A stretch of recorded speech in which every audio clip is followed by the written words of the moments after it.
6 months ago, GOTRAX released their very first dual-motor electric scooters, the GX1 and GX2. Entry-level sports scooters that were priced lower than we'd expect for the level of performance we saw when we tested them. We unboxed them and rode them, reviewed them, and now I'm back to give you my thoughts and experiences after spending 6 months riding both scooters. I'm Paul from ElectricScooterGuide, the channel that tests more electric scooters than anyone else, and this is our long-term review of the GOTRAX GX1 and GX2. Specs-wise, these two have all the essential ingredients for entry-level sports scooters: dual motors, tubeless tires, hydraulic shocks, and very modern design.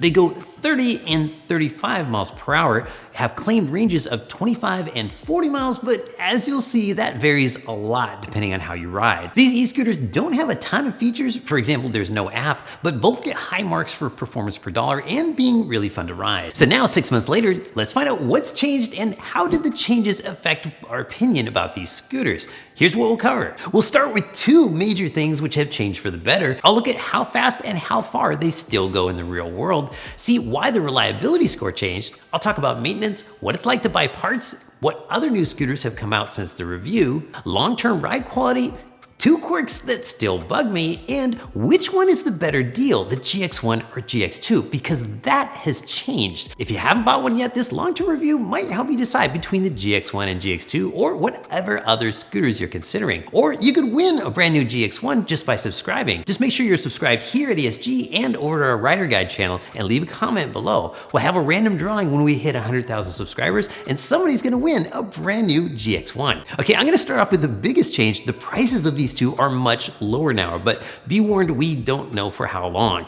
When I reviewed the GX1 and GX2, they were $12.99 and $14.99, and at the time I said they were a little better than I thought they should be for the price based on our test data versus competitive scooters. But now the GX2 is on sale for $12.99, and the GX1 is $9.99, which is what you'd expect to pay for a very nice single motor scooter.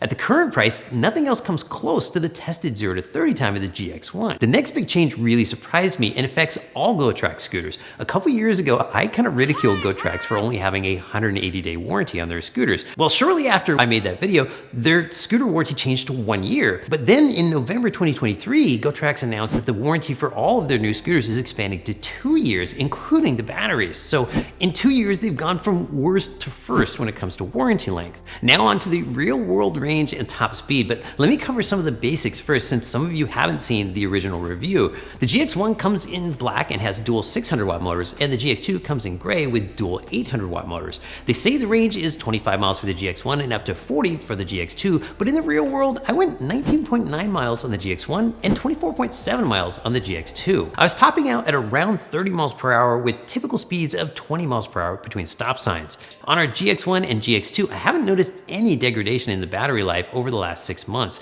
And here are some important tips to get the most life out of your battery. A lot of people say never to ride your scooter until 0%, or until the battery cuts off. And that's sort of true, but there's more to it. Ideally, batteries love to stay between 20 and 80% charge. But what's really important is how long the scooter stays at 0%. It's not a big deal to drain a battery until it cuts off, as long as you get it on charge as soon as you can. You absolutely don't want to store your scooter for long periods of time below 20% charge.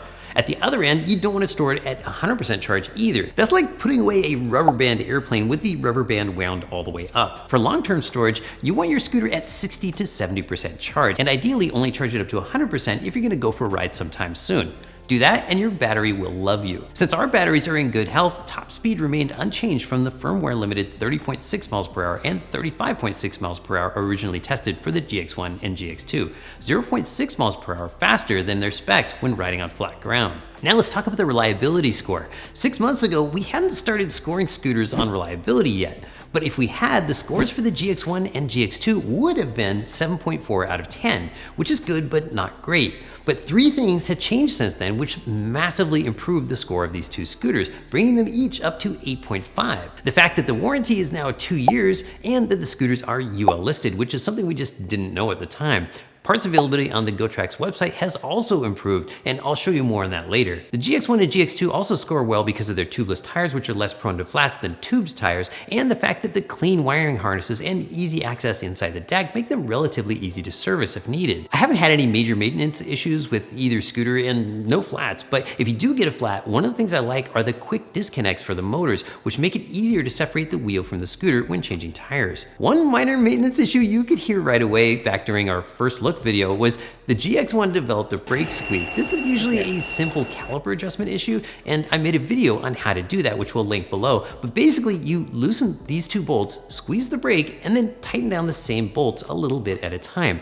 A little rotation of the caliper to the left or the right can make a big difference in quieting down your brakes. Something I haven't had to do is bleed the brakes, of course, because these disc brakes use cables rather than hydraulics. I kind of go back and forth on this one. On one hand, I love the finesse and feel of hydraulic brakes, but even though hydraulic brakes are self-adjusting as the brake pads wear, in the long run, I think cable-based brakes are easier to live with because you just never need to bleed them like you sometimes do with hydraulic brakes. Let's talk about replacement parts for a minute, because the GX1 and GX2 use parts that are 100% exclusive to GOTRAX, so the GOTRAX site is the only source you can buy them from. When you first look for GX parts on their site, none of the photos look like parts from a GX, but most of the parts you need are actually there. You have to click through on the type of part you need first, and then select your model. I was able to find a replacement display, wheels, motors, tires, controllers, brake caliper, and kickstands, so most of the stuff you're gonna need. Now, I didn't find brake levers on their site, so I decided to call them up, and of course I recorded it. I'm gonna cut out a couple parts, but I'll play the hold time in its entirety because that was surprising. Here's the clip. Thank you for calling GOTRAX. If you would like to place an order, press 1 for sales. If you'd like to speak to a customer service support specialist, please press 2. Email us at support@gotrax.com. Thank you for calling GOTRAX. All of our support specialists are currently helping other customers, and we are experiencing longer than average wait times. You can... Hi, thank you for calling GOTRAX. This is Cam. How can I help you? Hi Cam, my name's Paul, and notice there aren't any brake levers available on the website. Is that something that I'd be able to order if I called up? Yeah, in this case, for this part for the GX2, the ones that are not listed on the website, you can just send us an email of request, and our sales department gonna help you out to the purchase of those items. Great, thanks so much. Okay, that's not staged. That was my first try trying to call those guys.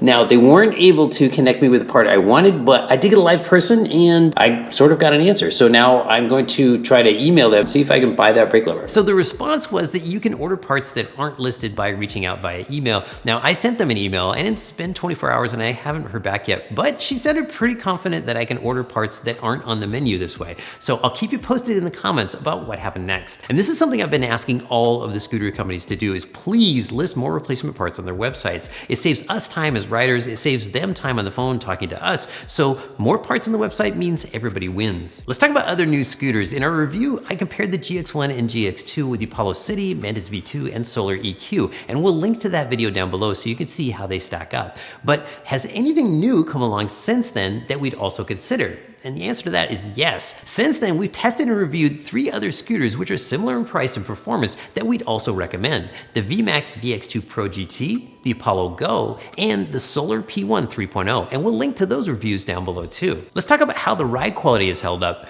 First, the suspension. The suspension.